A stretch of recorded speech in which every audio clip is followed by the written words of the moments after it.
by Autumn Johnson. BG, right now you have 10 points, 5 rebounds. We see the Atlanta Dream as being very... Right now she's talking to the refs about holding.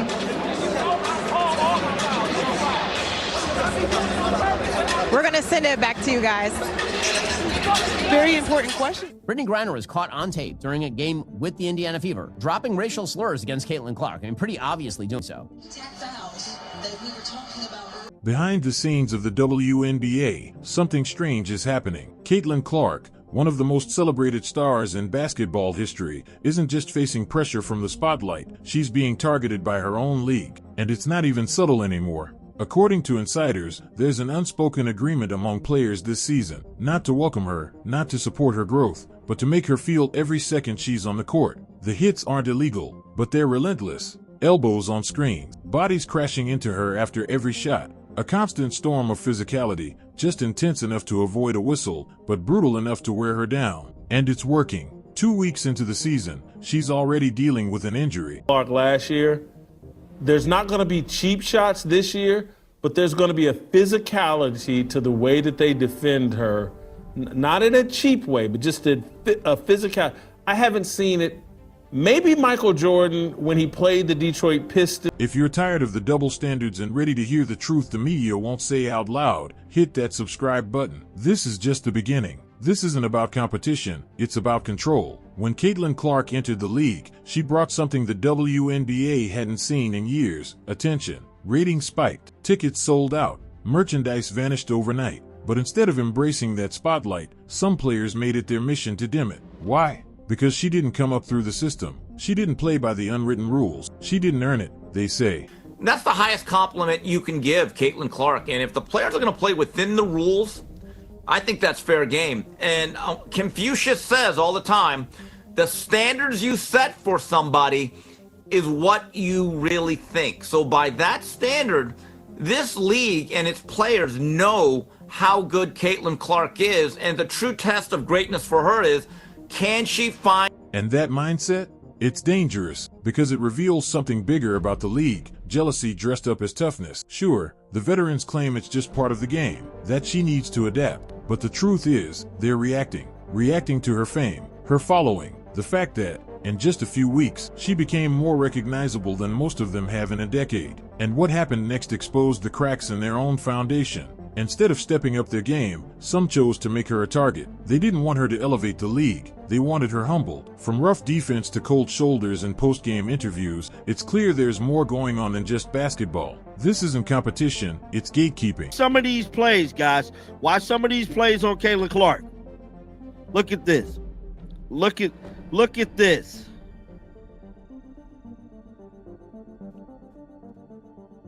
See that?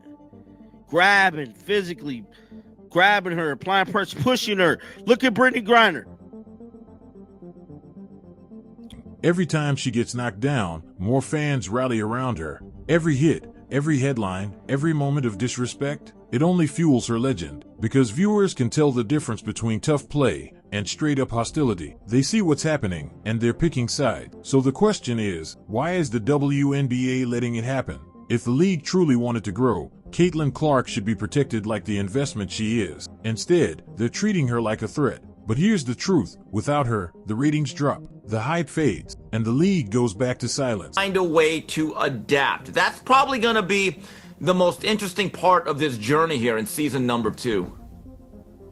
Steve, here's the... But with her, it has a future, and that's what scares them the most. The comparison sounds bold until you look closer. Just like Michael Jordan in the late 80s, Caitlin Clark is being battered on the court in ways that go far beyond strategy. Jordan had the bad boy Pistons. Clark has a league full of bitter gatekeepers. And the message behind both beatdowns? You don't belong here yet. When Jordan was rising, Detroit didn't just play tough, they tried to physically wear him down. Body blows, hard fouls, elbows to the ribs. It wasn't about basketball, it was about dominance. Now, decades later, that same blueprint is being dusted off and used against Clark. But here's what makes it even worse. At least Jordan's critics respected him. What Clark is facing now doesn't look like respect. It looks like resentment. They see her fame. They hear the chants. They feel the shift in attention. And instead of stepping up, they're trying to shut her down, because her success reminds them of everything the league has failed to build for decades without her. And the pain isn't just metaphorical. Fouled out at 6,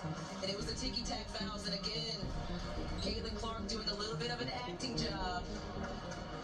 Not sure if that was actually a foul, but again, that's for the ticky-tack fouls that we were talking about earlier. We're only weeks into the season, and Caitlin Clark is already nursing an injury. That's not coincidence. It's the cost of a silent campaign to punish her for being too popular, too fast. Every screen becomes a collision. Every drive to the basket turns into a crash. This isn't defense, it's discouragement disguised as physicality. But here's the part they're underestimating. Michael Jordan didn't fold. He got stronger. He came back, season after season, until the league had no choice but to crown him. And Caitlin? She's cut from the same cloth. The more they shove, the more fans show up. The more they push, the more the cameras stay locked on her. And if you think this ends with her backing down, you haven't been paying attention. The WNBA had a golden opportunity. They could have rallied behind her. They could have protected her and built something bigger than themselves. Instead, they chose to challenge her. And now, they've drawn a line. You're either with the future or stuck in the past. And what happens next might just decide the league's fate.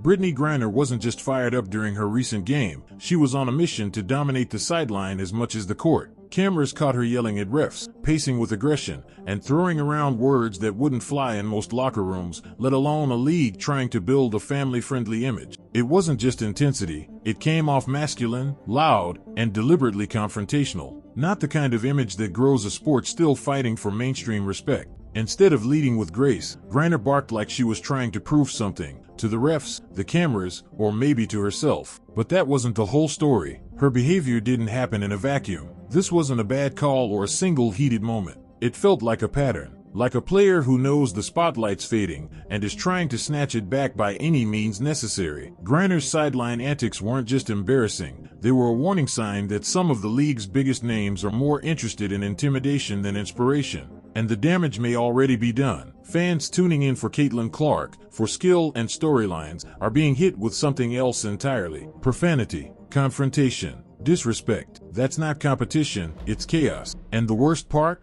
The league is letting it slide. No fines, no warnings, just silence. Like they're afraid to check one of their biggest stars. But silence is its own message. If a male player acted the same way on national TV, we'd be drowning in think pieces by morning. But when it's Griner, crickets. That kind of double standard isn't just unfair, it's dangerous, because it tells young athletes that aggression equals attention, no matter how ugly it looks. Instead of apologizing or pulling back, Griner doubled down. More attitude, more drama, less basketball, all while the WNBA claims it's building a better product. But viewers can see the truth. This isn't leadership, it's ego. And every second the league refuses to act, it sends a clear message to its audience. This is what we stand for. So now the question is, do the fans still want to stand with them? Say what you want about Brittney Griner. Loud, intense, sometimes out of control. But there's one thing you can't deny, she cares. And in a league struggling for survival, that kind of passion stands out.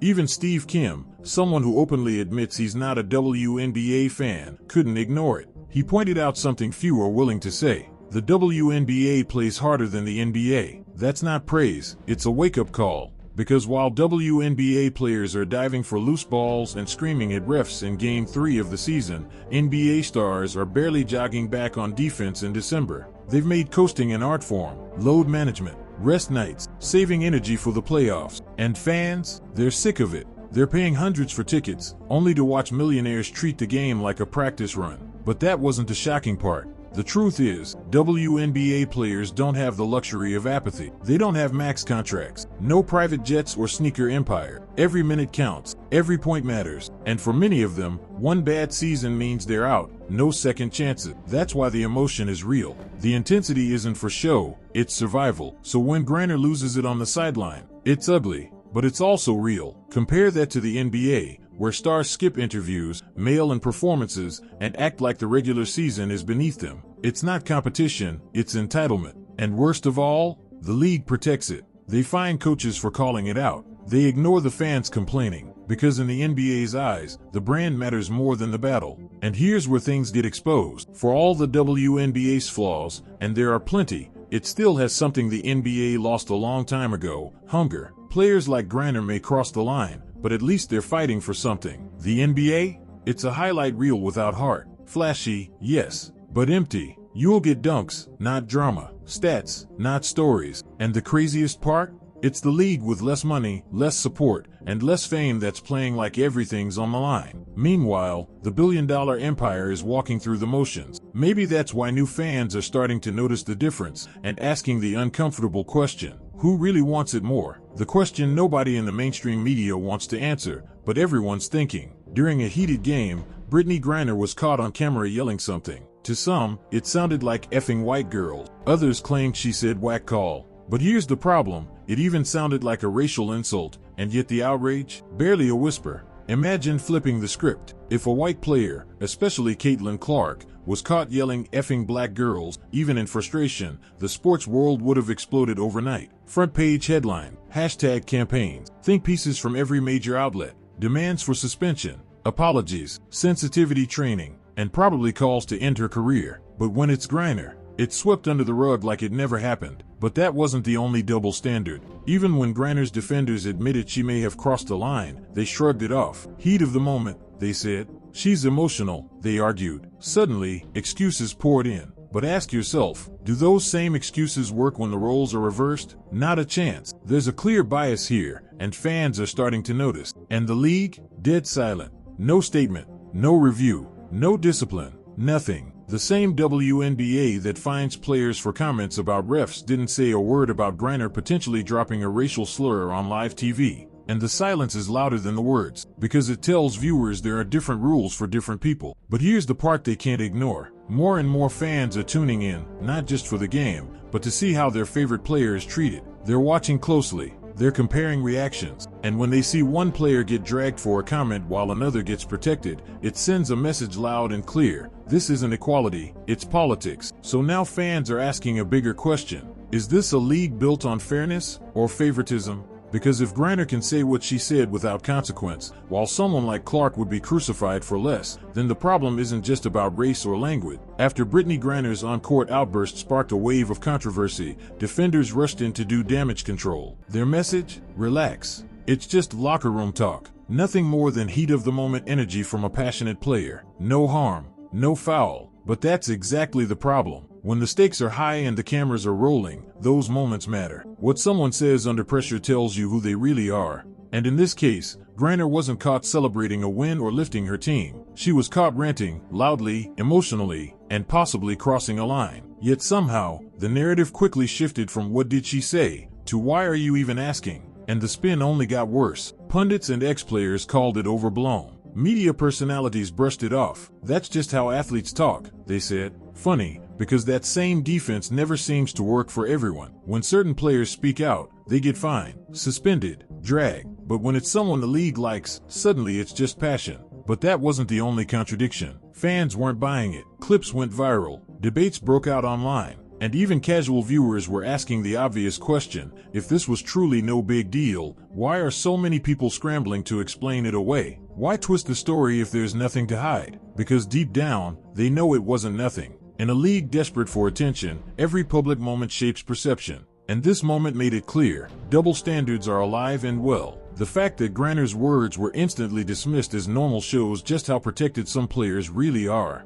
And what happened next made it impossible to ignore. Instead of addressing the situation head-on, the WNBA let it fade. No comment, no investigation, just silence. Meanwhile, the spotlight on Caitlin Clark grows brighter, and so does the divide. Griner's defenders want to pretend the moment didn't matter, but the audience saw it, and they remember. Because when your passion comes off like arrogance, and your mistakes get erased while others get punished, fans start to pick side. And right now, more and more of them are stepping away from the noise and toward the one player who's actually focused on the game. Every foul, every bump, every cold shoulder she gets on the court isn't just about basketball anymore. It's about control. And the one thing the WNBA didn't plan for? A wave of new fans who actually pay attention. Because Caitlin Clark didn't just bring talent, she brought a spotlight. Millions of viewers who weren't watching before are watching now. And they're asking the questions nobody ever dared to ask. Why isn't the league protecting its biggest star? Why are refs silent when she's getting hacked? Why do certain players get praised for passion, while others get punished for less? And that's what's got the league shaking. For years, the WNBA operated in silence. No major coverage, no accountability, just a small, loyal fan base and a media that played along.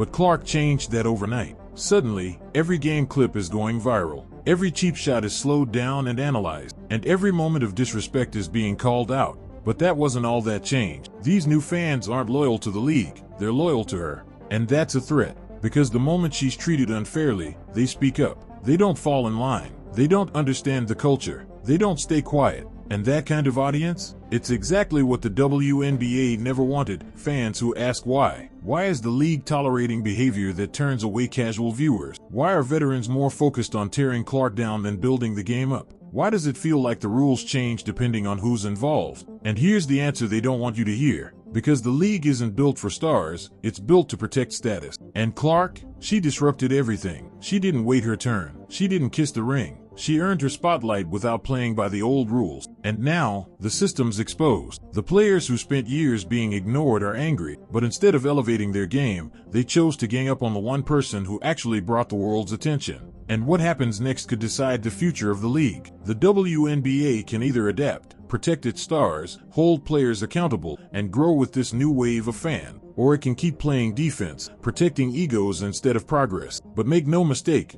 people are watching now. And if the league chooses pride over purpose, those new fans, they'll leave just as fast as they came.